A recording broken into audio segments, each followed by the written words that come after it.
commercialization as well as innovation in therapeutics, diagnostics, and other healthcare tools. Government has cumulatively invested total of shilling 274 billion in the thereby former manufacturing facility located at Matuga in Wakiso district.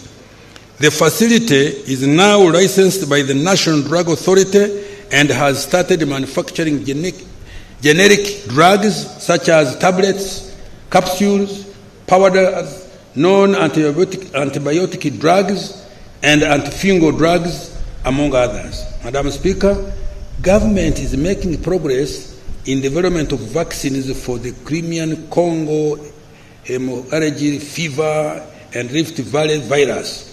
We also completed accreditation of the Alphasan vaccine manufacturing facility to produce anti-tick vaccines.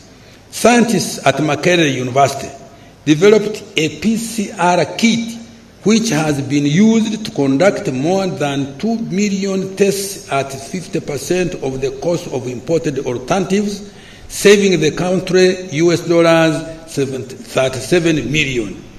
Guru University developed highly effective rapid testing kits for crop diseases for cassava and sweet potatoes. Madam Speaker, government has invested in a coffee factory in Intungam to fast-track local value addition to coffee. The factory will have 3 processing lines for roastery, freeze, dry, and spray dry technology to produce instant roast and ground coffee, respectively. The roastery line has started production and other processing lines are at 50% installation. The banana value addition facility in Bushenyi has started production. Oh, Katonda yebazibwe. The plant is producing several value-added products like banana flour used in bread, cakes, biscuits, and baby food. The plant is increasing automation and capacity to 140 metric tons from 14 metric tons. It has started penetrating the local and international markets with orders from South Korea, the Middle East, South Africa, Italy, and USA. Madam Speaker, with regard to ICT, government has continued to expand internet connectivity and digital infrastructure across the country.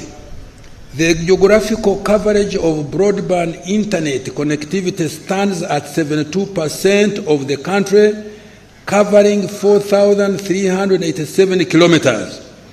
Government has increased the digitization of service delivery to improve efficiency, promote transparency, and reduce bureaucracy. Madam Speaker, a total of 36 electronic services have been developed and rolled out.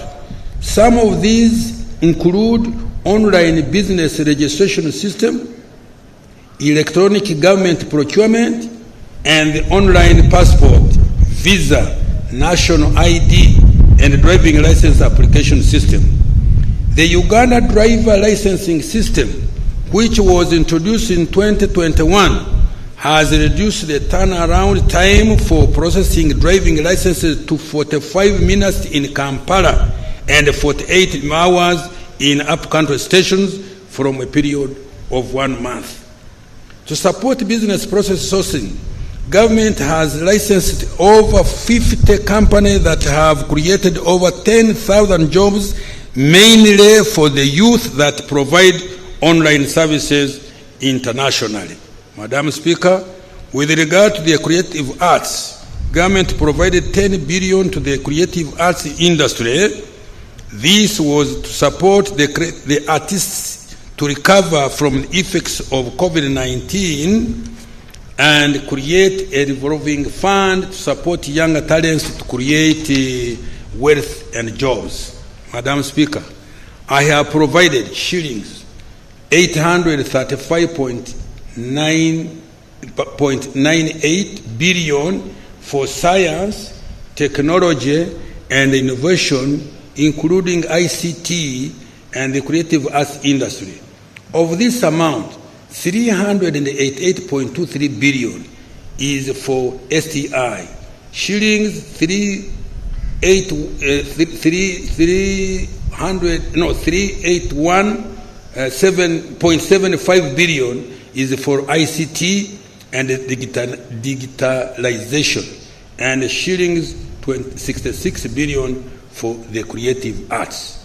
Madam Speaker, these funds will be utilized for: 1, establishing a high-tech city to support development of technologies and innovations; 2, taking STI products to the market, especially Kira motor vehicles, coffee, dairy farmer, drugs, vaccines, and banana products; additional investment in R&D and innovation; increasing coverage, reliability, and affordability of Internet; enhancing digitization of government services and e-commerce; promoting BPO for job creation; acquiring a home for creative artists for their production and innovation; fast-tracking the Copyright and Neighboring Rights Act to protect intellectual property and artistic works; and finally, further capitalization of the revolving fund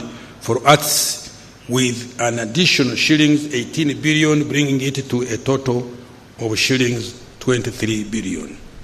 Now, infrastructure development. Madam Speaker, this priority area includes both transport and energy infrastructure. During this financial 24-25, some of the following achievements were realized.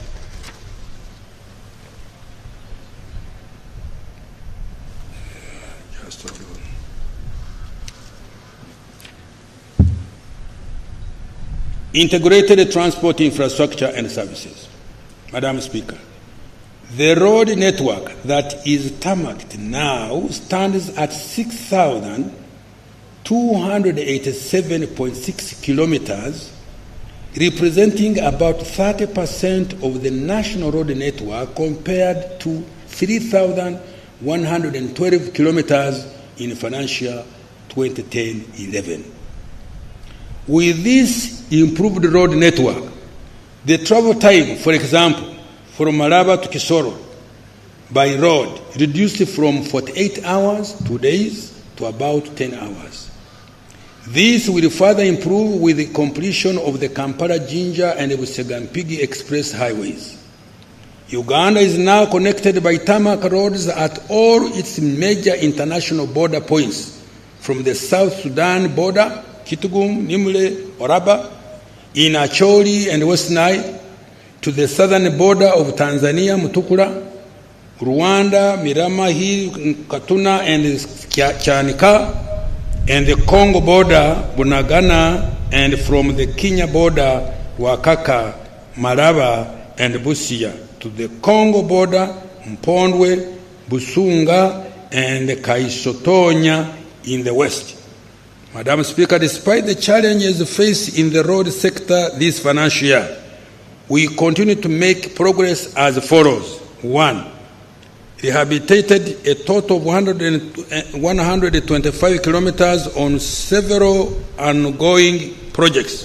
2, upgraded over 100 kilometers of roads to paved bituminous standards on several ongoing projects. 3, government fully disbursed shillings 579 billion, which was used for maintenance of national, districts, urban, and community access roads. 4, government is revamping the road and drainage infrastructure within the entire Greater Kampala metropolitan area, to the extent that the entire city is now a construction site. Banang bebale. A total of shillings 1.4 trillion has been dedicated to improving roads and drainage within the Great Kampala metropolitan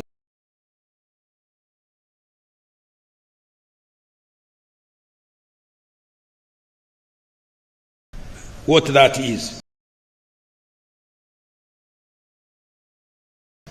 To deal with traffic congestion arising out of gridlock generated by roundabouts, all major junctions are being improved and signaled with traffic lights. The Kampala flyover and road upgrading project has been completed. Ebiri.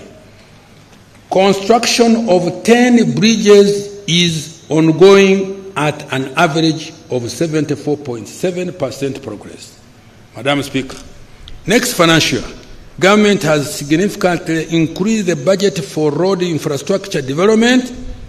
I have allocated an additional 790 billion, bringing the total budget for roads to 4.28 trillion.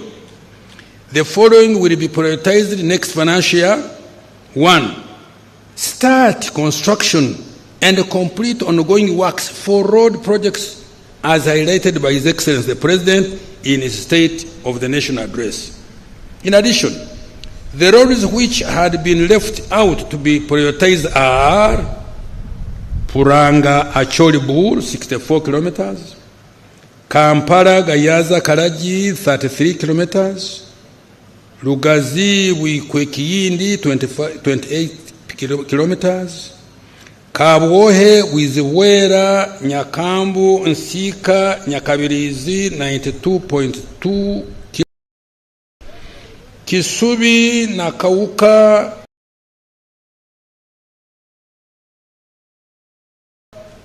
Natete Kasanje Impigi Mauguru Nanziga Maya Buaya, 71 kilometers, Busega Mpigi 10 kilometers, Najanankumbi Usabara 11 kilometers,